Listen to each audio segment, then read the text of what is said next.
Well, I mean, you got to be pretty delusional to call necrophilia as recycling. But I guess here we are. So, let's go!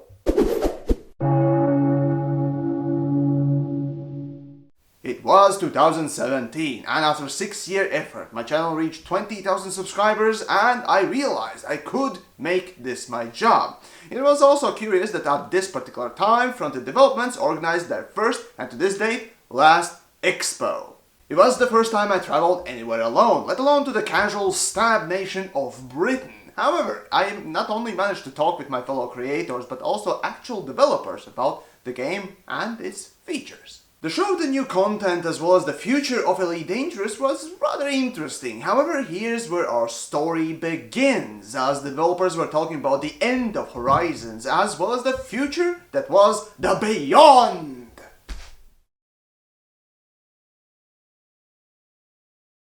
We're going to call this new series Beyond. As promised, an amazing... A roadmap, yeah. It's a roadmap. Okay, yep, that's it, the amazing roadmap. Even back then, it didn't quite feel right as the roadmap popped up. It felt like some afterthought or something akin to an anime filler arc, or the entirety of Bleach. Originally, they boasted that it's going to be the more quality of life update series, but the big selling points were the fleet carriers and squadrons, which were shrouded in mystery, having only one single picture of same-looking paint job ships with nothing burger explanation representing these features. So what the fuck were they? Well, no one seemed to know. Still, let's then in retrospect go over what the year of 2018 brought to Elite with that promised Beyond series. As developers promised, in the first and the last updates you'd see the most stuff. And the first one, at least on the surface level, yeah, it seemed like a big one. They introduced a partial engineering rework where they addressed the gambling style upgrade system and swapped it out for a fairer version. However, as I examined in my big engineering video, this thing called power creep kept on piling on, and only because developers were too chicken shit to actually do something about it. Basically, for the smooth brains out there, it looked like a better version, but in reality, it was just as bad, but different. Then the crime and punishment system was altered so that it would, I don't know, fuck up average players' day even more, I guess? Originally, they intended it to become more protective system, but what it in reality managed is to piss off and grief average players far, far more. See, if you accidentally bump into someone as you're nearing the starport, you can get fined. Consider this as a parking fine in the real world or something. Now, if you happen to die, say by boosting into something or just someone killing you while you're there, well, you're gonna be treated just as harshly as an average criminal and sent to the fucking prison like a little bitch. And that's very fair now, isn't it? The narrative of Elite, we're now going to be unlocking a personal narrative when you go into these things. So I think we've got some images of some of the sort of technologies that you may well be able to, a tantalizing peek at some of the things you might be unlocking in these new personal narratives that we're bringing to Elite. Now, who knows what on earth these things do, but I'm sure that you'll be interested to play with them when they arrive. Yeah, I think that's absolutely amazing.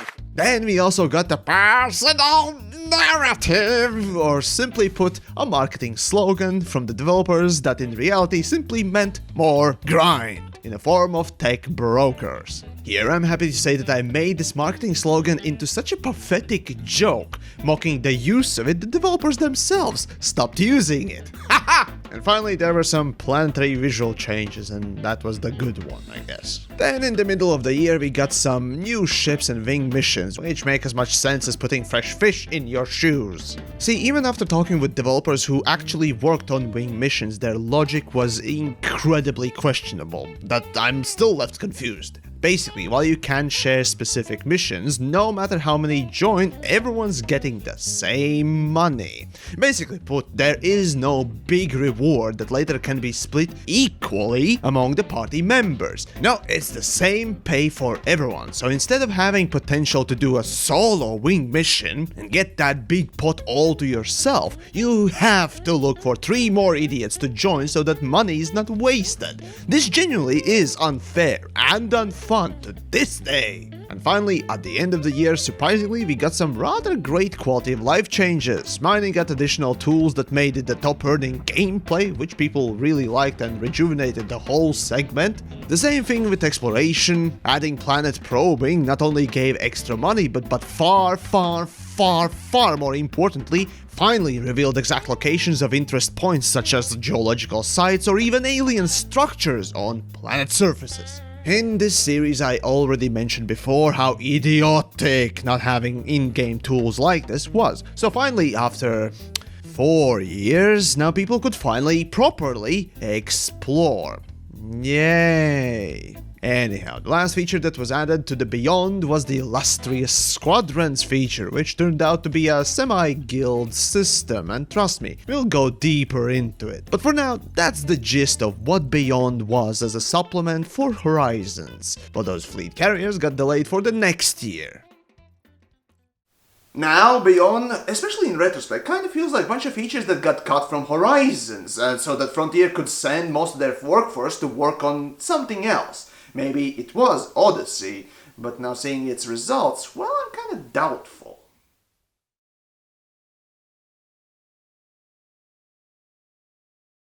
In part 1 of the series, I focused on what, where, and how Elite Dangerous as a game was. In part 2, I focused on the features, the good and the bad, as well as touching on the live service. However, now let's take a deeper look into the company. As with those 2 particular years, you could see the cracks appearing wider and wider, and peering through, you could see what was actually happening.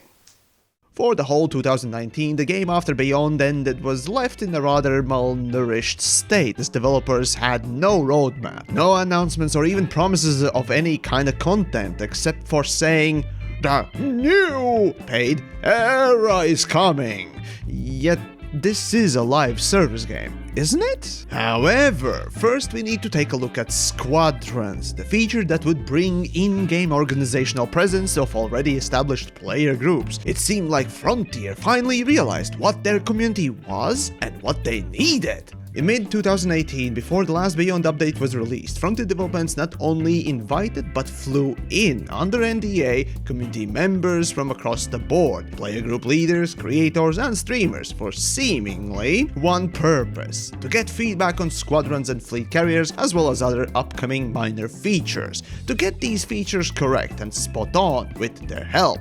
As you might expect, TheYamiks was not invited. Still, Frontier made a big show out of this, telling that they would work directly with the community to hit these nails on the head right, and we dubbed this the Alpha Meeting. After that meeting, the things I heard from those invited were a bit mixed. Clearly, this was the so-called wine and dine event, and a few people would not get bamboozled by this farce. However, those who might be less attuned to how PR works would have only positive things to say, which obviously is what the company wanted. At this state, we also learned that fleet carriers were going to be delayed alongside a few other things. Regardless of that, Squadrons came out and were met, well, at least on my part, with harsh critique, but that's nothing new, while the wider community seemed to generally ignore it. So, what was happening? You see, Elite Dangerous has these player groups, originally people who group together under the private group feature, which basically is a selective multiplayer. But it quickly grew, as with many games, out of it and into what more commonly is known as guilds, outfits, clans. In fact, Elite Dangerous to this day, aside from maybe EVE Online, probably has the most diverse and active player groups that each dedicate themselves to a certain aspect of the game. And indeed, these groups are the core of the game's community. These days, it's not only nice to have, but practically mandatory to have a guild system present in any MMO game at the very start. It's hard to overstate, but not having something like this is much like missing a leg. It helps the community establish itself and grow, so unless you're a complete fucking idiot with a fist up your ass using you as a meat hand puppet, you will make sure to include this as soon as you can. Well then, let's talk about Frontier then. See, what Frontier decided was a great way to introduce a long-needed in-game guild representation was by making said guilds super small and then having them competitive. Because of fucking course! Not only that makes so much fucking sense, but also the last time you tried competitive feature, it went so very well. Basically, as a reward and support for massive player groups out there that keep this game's community alive, spanning thousands if not tens of thousands of players, what the developers thought was a brilliant idea was to first limit the Squadrons to 250 members maximum, before they upped it to 500 members. Wow! At the time when your biggest groups, Cannon, Fuel Rats, Hutton Truckers, Privateers Alliance, The Sovereignty, and so many more had thousands of members, you decide to put out something like this. So why? Why was it so small when they clearly knew that most active groups are far larger? Well, that competitive mechanic. See, I speculate here, but to me it looks like internally some dipshit designer thought, well, we can't just put on cosmetic guild tag on, we need some kind of a gameplay. It's obligatory so that people don't call us lazy. So now what kind of a gameplay can we stick onto it? And their idea was to force this guild system to be competitive, which I suspect is the main reason why Squadrons cannot go too big, otherwise the big guilds would steamroll everyone.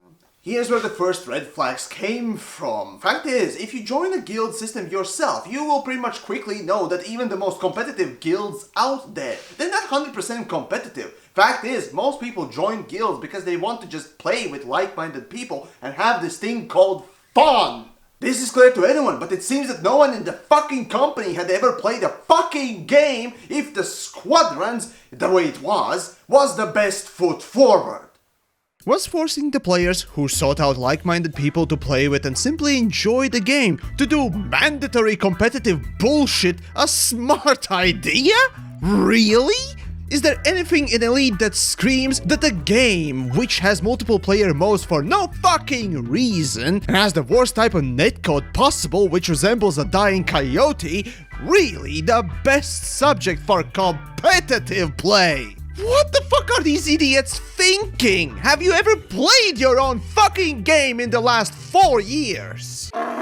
This one feature to me represents not only a bad execution but more so a direct spit in the community's face. If these developers knew actually what the fuck was going on with their game, they would never release something as obviously insulting and useless. Moreover, they would not invite community members to make a public circus out of this feature, yet they did.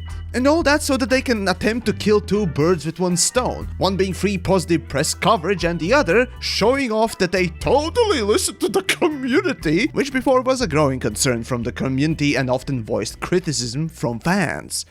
The developers would not listen nor communicate with the customers. You want to know what happened afterwards with Squadrons? Well, it's not hard to guess. It was nothing. Nothing happened with this feature. Due to every single little thing about this feature, no one actually uses it. And why would they? Worse, developers have actually not fixed it since the original release and those first few upkeep updates. And to this day, you can still perform this with ease. You know what? I'm gonna do a game combat log right now. Hold on. Let me present you. Will I be able to do combat log? Oh, gods, I did! Oh, yeah. Fix the fucking Squadrons, you fucking pieces of shit! Anyways, carrying on. This feature, among any other, speaks the loudest of developers' lack of responsibility or fucks given for the game and its community. I really can't recall any developer out there besides Frontier that would be so casually willing to spit in their community's face with a guild system like this. And then, immediately after its release, like any other feature, they drop any and all support for it, leaving it more broken than it was. And what of that alpha meat group? Were any of their suggestions and comments taken in? Well, I have a feeling that not.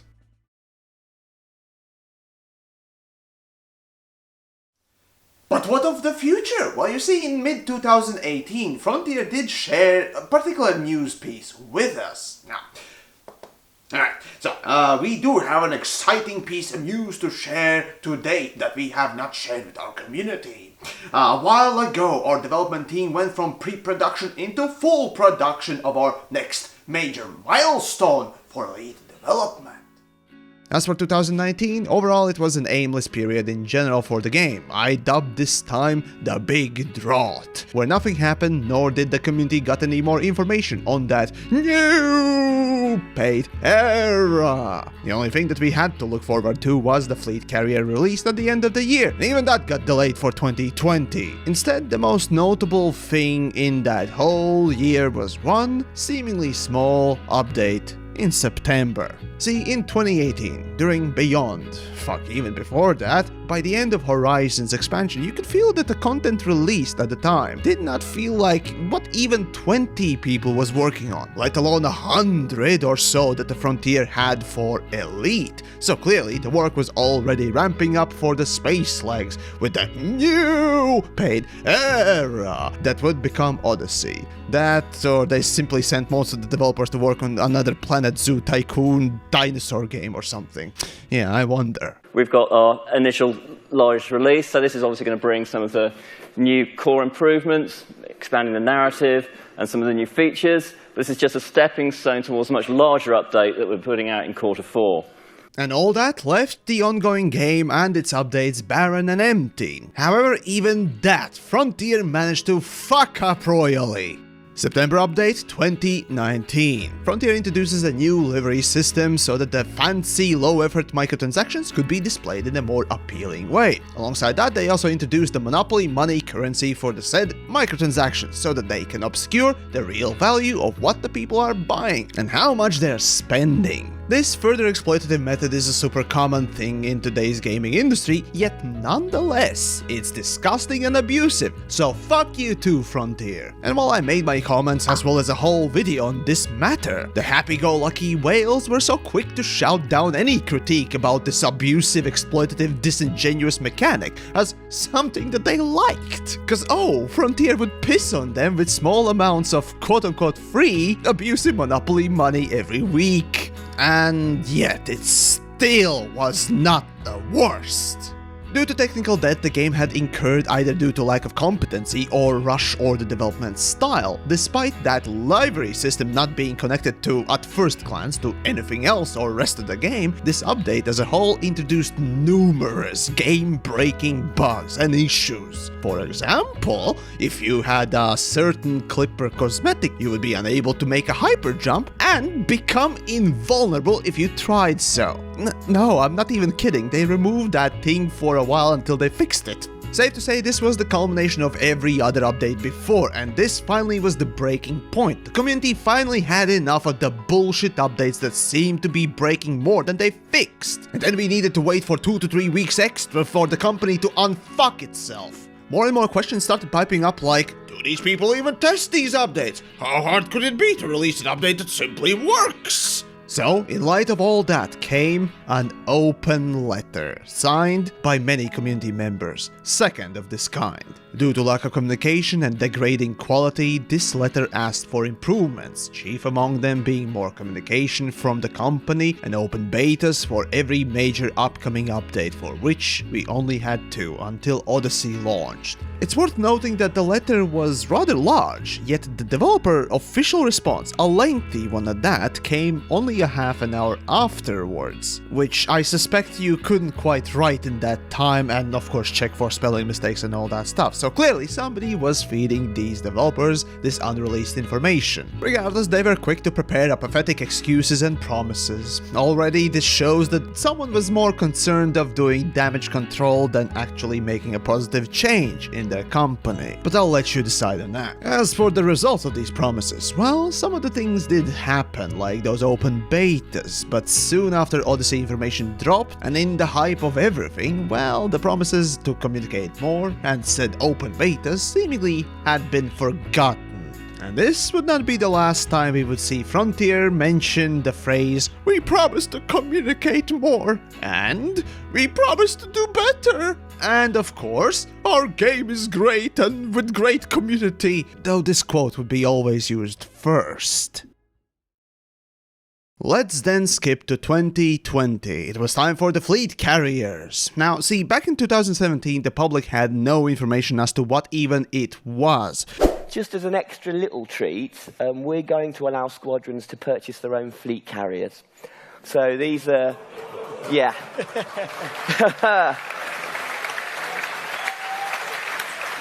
So these really large vessels, these really large dockable vessels, are going to act as a mobile base of operations for Squadrons, where its members can refuel, rearm, and respawn. So hopefully it's going to be quite a bit of fun.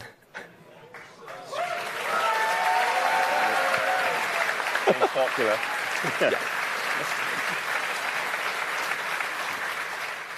As the time moved on, things changed. Nearing the supposed release, developers announced a few different looks and functions for each, but there would be one notable change. These cash cows now would be individually owned rather than Squadron owned. Most likely because this feature was rushed, despite it actually taking 3 years. And also Squadrons being as well received as a dead bird your cat brought home.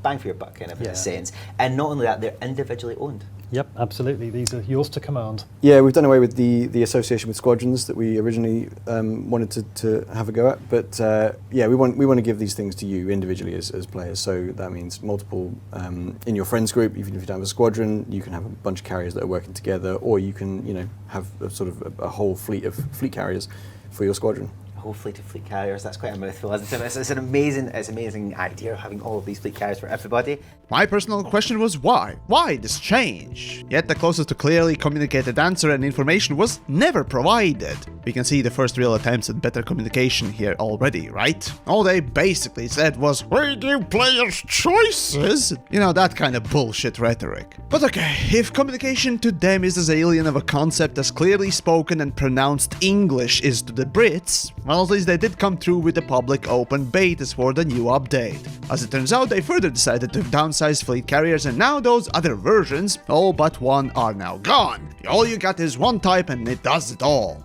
So what the fuck would be the leftover scrapped and glued together Frankenstein remains of the carriers? Well, ultimately a massive credit sink with minimal to no utility. But hey, my fellow creator Mandalore did say that he wanted this. Imagine if you can make your own ships, or weapons, or maybe even like a space outpost or a mining colony on a planet. Something to leave a mark and a money sink that's not just your spaceship. I still think players desperately need more tools and some additional money sink areas. You can do interesting things with the scale of this game as a backdrop to it. Oh, sure we need more money sinks, sure we do. Well, as it happens, that's exactly what we got with the fleet carriers. Pointless money sink. Oh, great. Carriers could have all kinds of options, different layouts, ships and weapons to upgrade, you can bring things into it. So what did they do with it? Well, to buy them you'd spend exorbitant amount of money. Then to stock them with services you wanted, you'd spend exorbitant amount of money. And in beta, when we first got the first taste of them, when you would sell them off, you'd also lose money from your original investment. Then you would lose even more money when you decide to sell it off, depending on how far you are from the place that sells these things. Then you would also lose half of the money if you uninstalled services from them. Even to upkeep them on a weekly basis, you'd have to pay money for them, which was the primary ticking clock that motivated people to not leave these carriers unpaid for. Otherwise, they would be forced to sell them and thus losing all that money as I described. Basically put, the original design and implementation screamed of sunk cost fallacy so much that it put Star Citizen to shame and was geared towards siphoning as much credits as possible off the players who could afford them, to what seemed like a vain attempt to stabilize their in-game non-economy. Jeez, well, okay, at that cost it has to offer something good in return, right? This is already a very grindy game, so if you're grinding that hard, they have to have something good for that. What did you get? Let's see now. Well, since it was originally made for community, not individuals, clearly, it has the ability to house your and everyone else's ships, if you have the service installed, of course. It literally had the same abilities as a station would, the ability to repair, refuel, and so on. Yes, you could also stock these carriers with modules. However, you could only buy a pre-bundled set of modules for big prices, so any and all choice that you would have is taken out and wastes your money. There really would be only two big bonuses that carriers would possess. One would be the ability to make a single jump that exceeds what the furthest jumping ship can, but generally speaking not by much. However, that came with a penalty of cooldowns, and on top you could not plot a route like with normal ships, so you would need to make every single jump manually, every 20 minutes. And the other positive was the ability to make your own commodity market, which no one really would use, except for what seems to be unintentional method of money transferring to your friends. So they finally did put in a give friend money button. Yeah, I doubt it's by design, but yes, it can be exploited for it. So, do you really think we needed this bloated parasite on our wallets just for the sake of it? I sure as fuck am enjoying it as much as a hot sauce colonoscopy. Yeah, this is such a shame. I do like the idea of having a big project to work on, either by yourself or with your friends, but it needs to be for something fun and engaging or interesting. Even then, if the grind itself is still boring, that's still a problem. Ideally, you'd have a deep, fun game to open up a cool reward. If the core gameplay is fun but unlocks something kind of dull, that's okay. But even if carriers had been this fascinating, amazing endgame thing, the slog to get them is still a big issue. In this case, it's a tedious grind for a boring reward, which is just a circular hell. My point is, no game in the fucking world needs money sinks. Money sinks by themselves are a very lazy way to pad out the game, be it by padding it with pointless grinds so that your investor reports can brag about how many empty hours the players spend wasting away on your product, or to have some sort of ultimate EP-ness black hole that will never be filled, so that it doesn't seem like the money in the game is meaningless. No, what the game needs is not a new place to spend more money. Fuck that. What most games need are new interesting gameplay and mechanics that open up new possibilities and enjoyment. In light of Fleet Carrier's clear abusive and horrible nature, I was again forced to conclude the developers are incredibly disconnected so far that they don't play their own game to know what the fuck the game needs in the first place.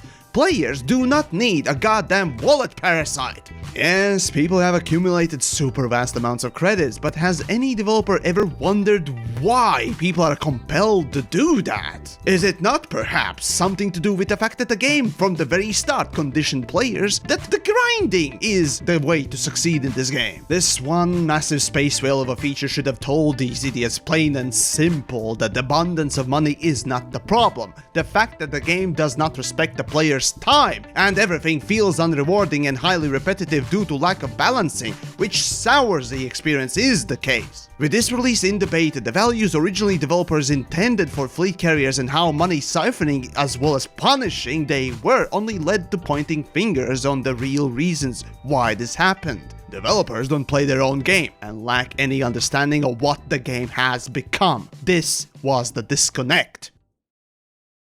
Let's then talk about the disconnect since I brought it up. In Elite, the connection between the developers and community has never been that tight, but by no means that excuses this status quo from existing in the first place. With Fleet Carriers and Squadrons, it became clear that developers lacked the connection and understanding of their own game too. You see, first and foremost, if you're making a live service game, it banks on engaging the community a lot more than a simple multiplayer or single player game. You actually have to put in effort to reach out and take feedback, to actually talk with the community, not talk at it, and then making notable and consistent adjustments to it. Just look at Dota, Counter-Strike, Stellaris, fuck any game with active communities.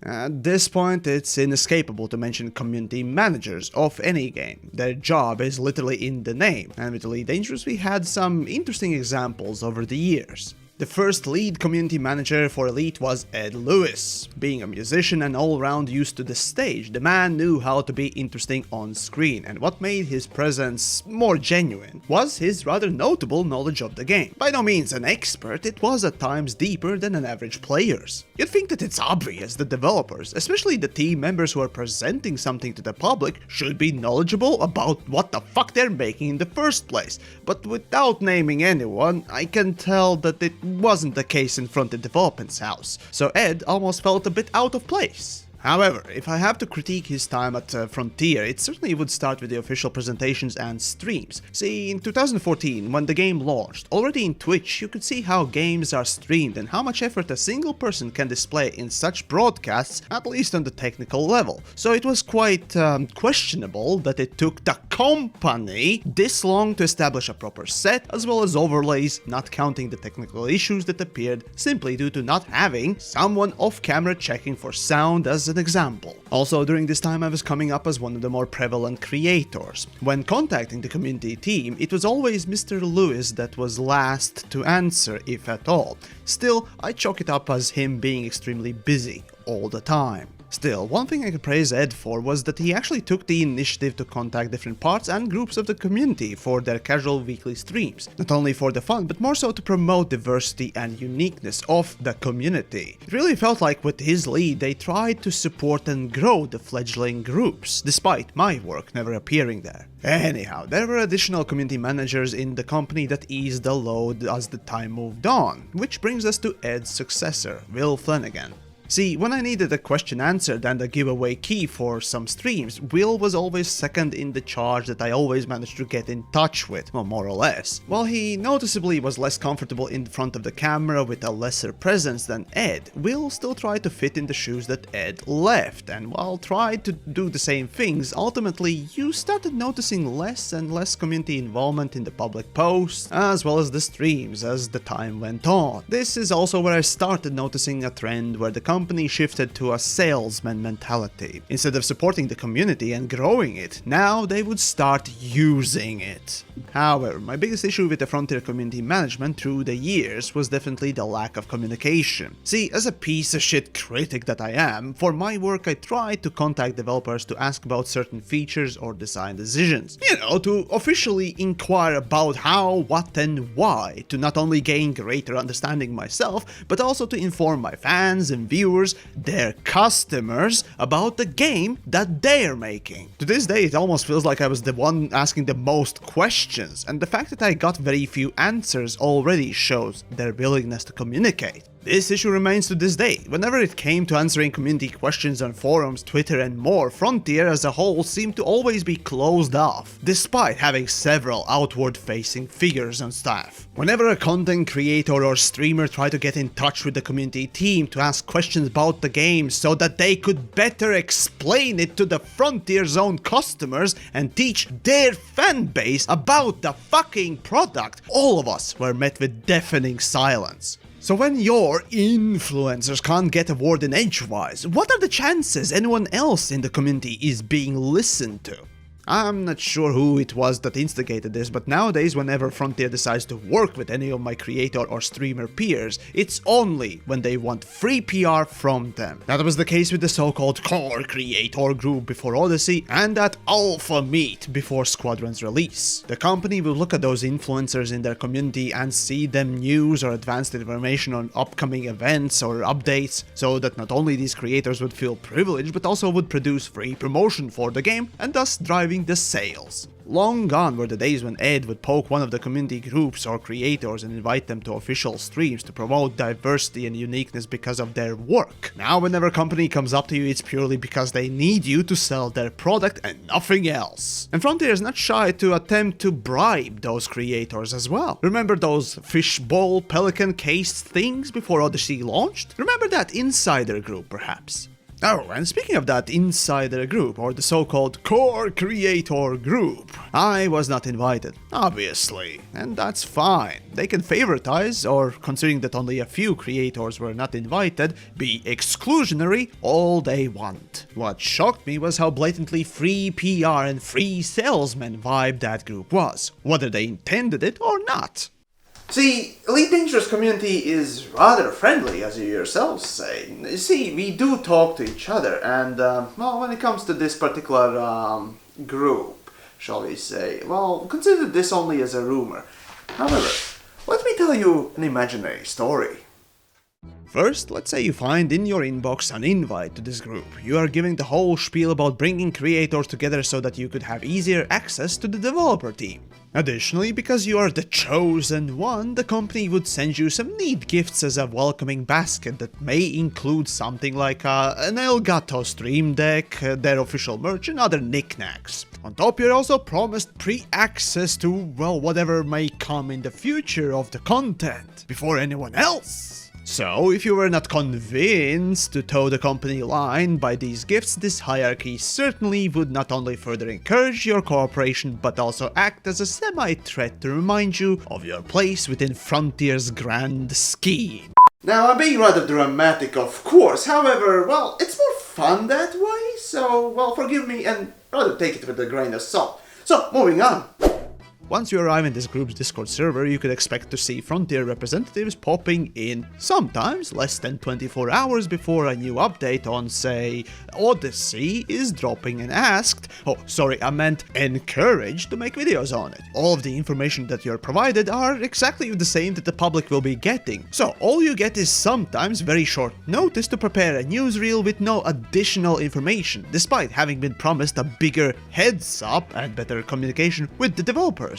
Then you might also see a notably smaller and less professional character get added to the group, while some of your creator friends who are far more capable and adequate get snubbed, seemingly due to personal grudges. Then one day you could see said unprofessional character expectingly acting out like a child, and only after some wrist slapping get removed when others get annoyed. But let's say you're kind of like TheYamiks, you want to ask questions and expect answers, as you were promised this closer connection with the developers. So you ask. You try to be journalistic and get additional information about the game or said updates, so that the fans would not be misled or better informed, as well as entertained, driving that additional understanding and more so appreciation for the developer team. You see, all the potential great questions go completely unanswered. Then you might also see that not only your questions are ignored, but everyone's are. And then you might start wondering, well, what the fuck is this group for anyways? And you remember, it's so that you can make free PR for Frontier when they need you to do it, so that their business blooms. Now, one could pretty much expect something like that. But of course, this is just a rumor, right? But returning to our community managers, starting with middle of 2020, Will gave the community reins over to Arthur alongside the 3 other new community managers. And here I will refrain from any comments. So instead, let's talk about the disconnect the company has with the game. Even not knowing these ins and outs and looking at just pure update history, you can tell yourself how little fucks have been given about the game itself. Update history basically of the game goes like this. Frontier shits out a new feature, then it gets 3 to 5 hotfixes or patches that may include very small extra changes if they can be bothered, and then they disappear until the next update. Every single time. No hotfixes, no patches after the new feature is sorted. Enough. This mentality was so bad that such things as balance passes literally do not exist in Elite Dangerous. If something is OP as fuck, yeah, we'll fix it if it allows players to exploit the game too much, let them earn too much money or materials. Otherwise, we cannot be fucking bothered and you can fuck off, idiots. I've talked and talked about this so many times, how nothing except a new feature and money exploits simply will not raise an eyebrow in developer team. Every time you get this high and mighty feel from the team when they're presented with clear long-standing issues. Their game is fine, everything's fine. We got a great game and great community, except for the fact that you're living in this delusional world where you're only bullshitting yourselves. Not counting my own efforts at presenting the numerous aspects of how broken or bad the game is, there are plenty of well-done pieces on Reddit and other places you seem to ignore that showcase all of this. How could a game developer, let alone one that makes live service game, can simply abdicate its duty to fix or more so balance their game unless it's the new hot thing? Do you really think that the game is so perfect that it needs no adjustment? How could you be so proud of your work when you blatantly know and have been shown that the core is rotting? How the fuck can you even call yourself a game developer when you're so disconnected and shut off from your own community? The same thing happened with fleet carriers, which displayed immense amounts of disconnect. They were so abusive in price and mechanics that it took incredible uproar for developers to notice. It showed that no one in the company thought that the pricing or even mechanics were really bad. Yet you ask most players with a half a brain and anyone could tell you how stupid it was. Let's say you want to fix this lack of community connectivity. Well, you can start by playing the fucking game yourselves first. That'd be a great place to start. Also, it certainly would help to interact with the community outside of the game as well. Sadly, Frontier's official policy is that there is only and only their official forums, nothing else. They walled off the garden where they will take the feedback and respond to things if at all. Unfortunately to them, official forums ended up as the most toxic, hostile, unfriendly place in the whole Elite Dangerous media. To a point, I would never recommend anyone visiting it. Perhaps the rot started at the top, when moderators, especially volunteer moderators, can freely, without any repercussion, propagate a rather hostile and unwelcoming tone, going as far as to spread blatant lies from hearsay. And you know, I'll use myself for example. Now, the context for this story comes from the time when I requested a review copy for Odyssey when it was coming out. As a media member, that's what you do. Now, the company replied with some bullshit statement that you're not core creator or we have digital keys that are limited somehow, blah blah blah, bullshit statement. Now, later on, they did reply with a real statement, apologizing for the false, misleading statements before, and fine, that's all good. Now, on forums, however, there were discussions, of course, as you would expect, and one of those discussions had something interesting from a person in position. So let's read it in. Right, do you think it's right to give preferential treatment to someone who at community meet cornered one of the developers and was having a go at them for being, well, I can't actually use the words. And these words were written by volunteer moderator over at Frontier Forums. Well, let's then start with that statement from the top. Preferential treatment for a review copy. Are you kidding me? Are you high? Do you even know what a review copy is supposed to be? Now, in case you didn't know, let me explain so that everyone can learn. You see, a review copy is given to a media member when they request it, or given out just simply for coverage, so that they can cover it without bias, and of course that media member promises to cover that product. Simple as that, and there's nothing else. However, of course, in the case of Frontier Developments, a company can decide to cede these review copies to select members without properly explaining why they are declining, and that was the issue. However, let's get into the meat of bones of this whole statement about the whole cornering a developer.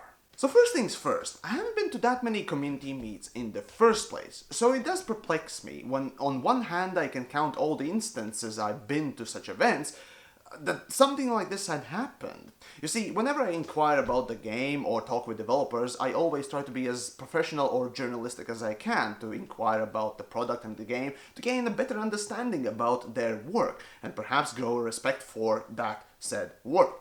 And it has always been interesting. So I try to read the body language, and as people we do, right? To try and not make the other person uncomfortable. However, sure, let's say we do it unknowingly, and that often happens. Faux pas happen all the time. And for that, I say sorry. If that happened, I apologize, of course. However, it feels like this statement was written in bad faith, claiming just complete malice on my part, which is absolutely disgusting to see from somebody within the power, if you will. I question the training as well as the competency of such people, and this is not the first time something as libelous as that has happened, basically. So if anything, I would question the whole moderator team over at Frontier Forums and their liberty within their expression on such forums, especially from the accounts that are with that staple. Such unqualified or unprofessional cunts really should not be in power of anything, as a matter of fact. And really, it makes me wonder, how has this been let on for so long? It's suppose it's better to be said outright. No, this did not happen, at least not to my knowledge. And my suspicion is that that was written in bad faith as a libelous statement from a cunt that should not be in the position that he is. Which is kind of funny because I think Frontier forums had some rules against these kinds of statements, and yet moderators can break them with ease.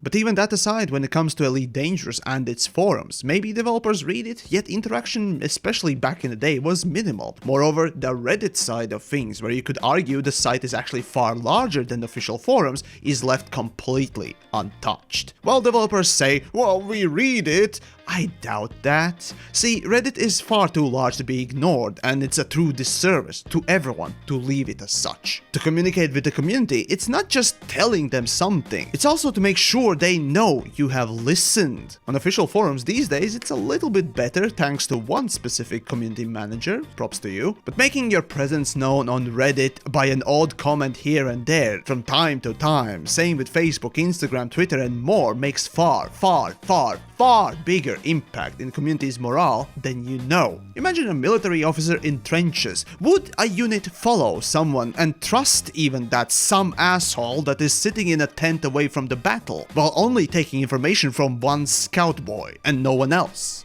See, community for the umpteenth time, especially after that shit result of 2019's September update, asked for more communication. Yet Frontier doesn't seem to understand what the word communication even fucking means, despite being British. Remember that talking at someone and talking with someone are two different things. Nor is it being honest, no matter how truthful you're being.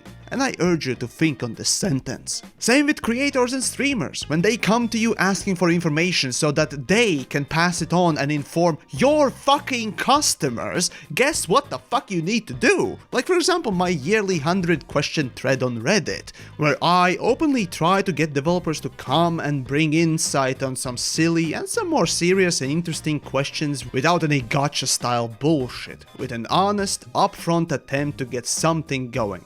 But no, the only instance where the company will put in effort to communicate is when they need free hype and PR build-up to sell their shit products. And that's kind of where the realization came. They don't give a fuck. They don't care to maintain their game. They don't care about the balance of the features. They don't care to explain themselves. They don't care to communicate, lest it's really bad. They don't care to restructure and rebuild old features to fit the modern game. They will shit out a feature for the community but completely miss the point, like the Squadrons turning it into a fucking insult in a form of a gift, because they don't play their own game. Certainly not like their customers do. All Elite is to them is just a product, not art, not creative work, nothing more than just some space whale to be milked for all of its worth. And people with a little bit more influence are just fucking tools to them to abuse for marketing. And this seems to be true for the rest of their games, not just Elite. And you know, I heard this little rumor, so take it only as such, but what if? What if Mr. Braben demands that every decision and change has to go through him? What if the reason why development seems to be so incredibly slow is because everything needs to be approved by the top brass? This would frustrate everyone in the company as nothing gets done in time. However, I doubt it a little myself. Then that would mean that this man also approved Multicrew in the horrible state it was and still is, Squadrons in the insulting way it was crafted and now rots in the corner, and many other things. Then I'd say he's gone over the deep end, gone completely senile. So no, it's pretty hard to imagine that someone so lacking in common sense would also demand mandatory approval.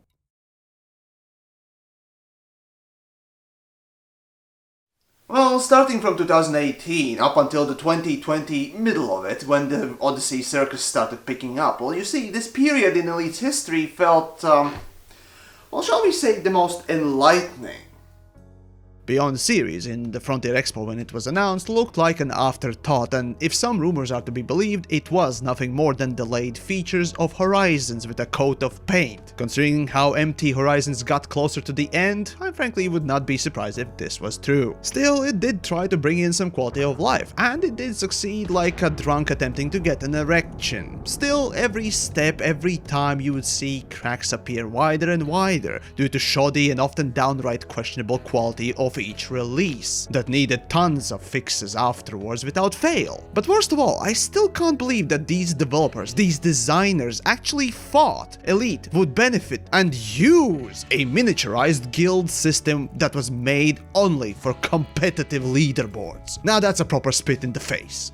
The following year of Drought, or otherwise simply put, sloppy quasi-maintenance phase, surprised me. At the time when other companies would hunker down and start tweaking the numbers for weapons, ships, tools and more, introducing simple yet great little features that would reduce the game's heavy dependency on third-party tools, instead what we got was nothing. No, in fact, we got less than nothing, as the September update brought exploitative microtransaction monopoly currency and the facelift for the whale hunting shop, which alone I hated. It also managed to somehow, weirdly, break the game. So instead of taking that one extra year off for Odyssey development and actually introducing some smaller tools to make the game less third-party tool hungry, fix the issues or even do some value changes like balance passes, they did the opposite, which culminated in the open letter and general uproar. Then in 2020, after delaying twice, fleet carriers seemed to be the only thing that we'd be getting, and boy, that was one hell of a release. A feature that went through seemingly countless changes ended up as the most punishing, unfriendly waste of time I've ever seen them do yet. It went so far to be not only insulting for the community groups, but also individual players, which question if whoever was responsible for this floating garbage barge ever had actually played a game. Any game! This is also where the lack in experience in the community management team was brought into the question, because at this point people were fed up of hearing deafening silence. It still is a problem when the community managers, being the link between the players and the dev team, fail to inform not only the players but even the signal boosters known as influencers. As one of them, personally I can say that I was disappointed in the lack of communication that myself as well as my peers got, cause at the very least we could work with the community managers to bring everyone together, and while I do appreciate the little things like the giveaway codes for the viewers, it's no substitute to clear and honest exchange of information. And yet in this time it became more apparent. All of these pesky creators and streamers, they're just nothing more than free salesmen in the eyes of company, and nothing more.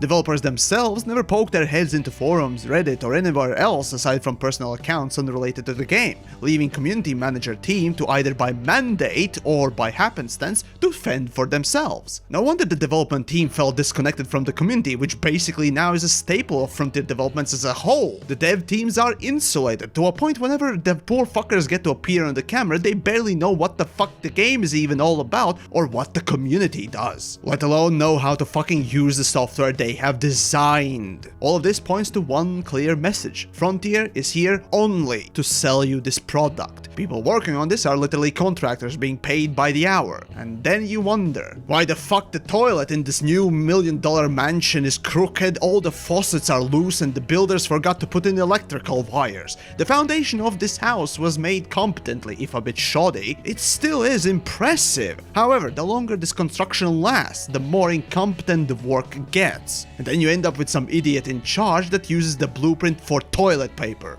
The most disappointing thing about this maintenance phase is when a chance arises to do little things for big improvements, fuck the community and fuck you too, cause the goddamn game is perfect. And nothing is wrong with it, like engineering or the massive grind. What, you want some simple value changes? Well, fuck you especially! And yet, when community is being super patient with you, squirt out some half-baked vomit pie, abuse your relationship with influencers, and only engage in any kind of discourse when the shit has hit the fan several times. The whole drought period could have been better handled if we hadn't gotten anything, and that's just sad. Literally, if they had done nothing but to push out monthly value changes with no features at all, if done competently, this could have been far better and more positive result.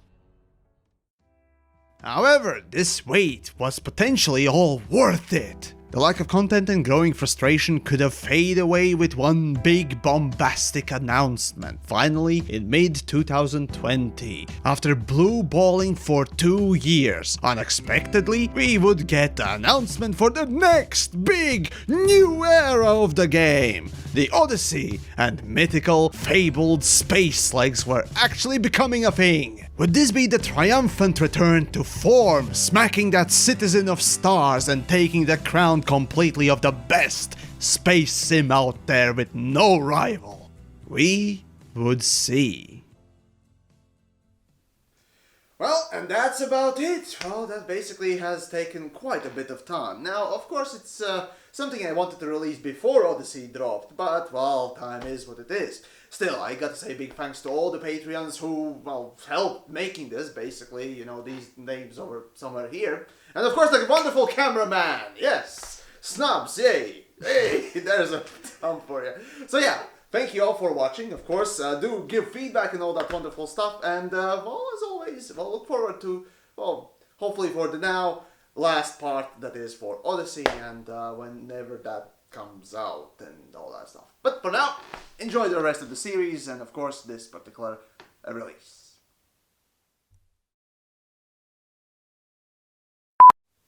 Miles, god damn it, you fucking piece of shit! Ah! Timing out like a fucking asshole. Alright. You goddamn. I hate you! Cut. And I. The fuck was that? Curious creatures called neighbors. Sounds like someone was stuck in slapping a fucking.